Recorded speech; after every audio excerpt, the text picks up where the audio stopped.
नमस्कार। आदर्श शिक्षण संस्थान की ऑनलाइन क्लासेस में आपका हार्दिक स्वागत एवं अभिनंदन।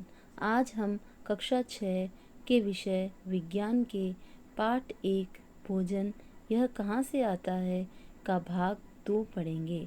कल हमने भोजन के संघटक, खाद्य पदार्थ और उनके स्रोत के बारे में पढ़ा और जाना कि खाद्य पदार्थ हमें पौधे व जंतु से प्राप्त होते हैं।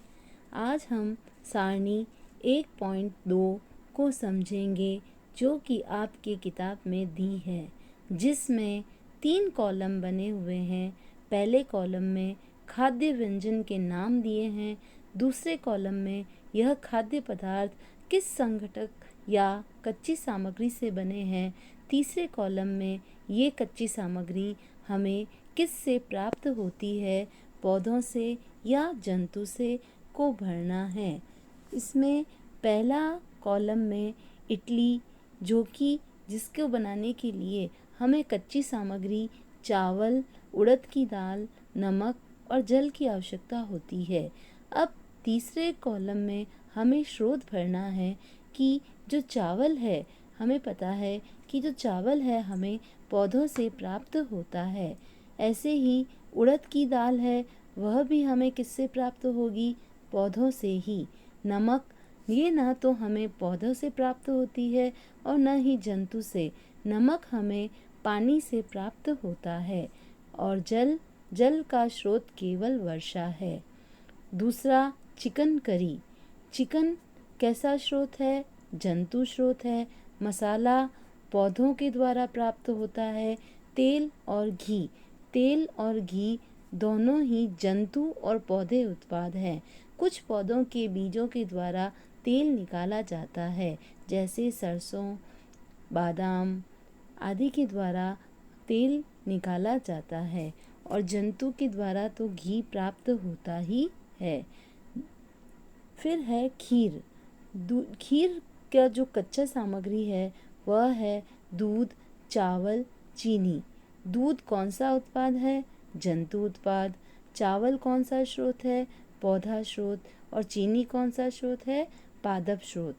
इस तरह से हम अपने घर में बनने वाले और भी खाद्य पदार्थों को इस सारणी में जोड़कर उनकी कच्ची सामग्री को लिखकर वे जो सामग्री है हमें पौधों से प्राप्त होती है या जंतु से प्राप्त होती है, भर सकते हैं। अब घी और पनीर और दही का उपयोग संसार के प्रत्येक क्षेत्र में किया जाता है। ये घी, पनीर और दही तीनों ही उत्पाद हमें दूध से प्राप्त होते हैं और दूध एक जंतु का स्रोत है जो हमें जंतुओं से प्राप्त होता है। हमारे यहाँ दूध केवल गाय, बकरी और भैंस के द्वारा प्राप्त होता है, लेकिन अन्य क्षेत्रों में जैसे रेगिस्तान में जो दूध है वो ऊँट के द्वारा व पर्वतीय क्षेत्रों में याक के द्वारा भी दूध प्राप्त किया जाता है। आगे का जो हमारा टॉपिक है वह है भोजन के रूप में पौधों के भाग। जैसे हमारे शरीर के कई भाग हैं, जैसे आँख, नाक, कान, हाथ, पैर आदि, उसी प्रकार पौधे के भी कई भाग होते हैं। जड़, तना, पत्ती, कली, फूल या पुष्प, फल और बीज। पौधों के इन सभी भागों का उपयोग हम खाद्य पदार्थ के रूप में करते हैं। किसी पौधे का हम फल वाला भाग खाते हैं, तो किसी पौधे का तने वाला भाग, तो किसी के बीज वाला भाग हम खाद्य पदार्थ के रूप में खाते हैं। पौधे हमारे भोजन का एक मुख्य स्रोत है। हम पौधे के कौन से भाग का उपयोग खाद्य पदार्थ के रूप में करते हैं। हम पत्तियों वाली अनेक सब्जियां खाते हैं, जैसे पालक, मेथी, सरसों। कुछ पौधों के फलों को भोजन के रूप में खाते हैं। फल के रूप में हम आम, बैंगन आदि भोजन खाते हैं। कभी हम जड़, कभी तना तो कभी पुष्प भी भोजन के रूप में खाते हैं। कुछ पौधों के 2 या 2 से अधिक भाग खाने योग्य होते हैं। उदाहरण के लिए सरसों के पौधे में से हम सरसों के बीज से हमें तेल प्राप्त होता है और इसकी पत्तियों का उपयोग हम साग के रूप में किया जाता है।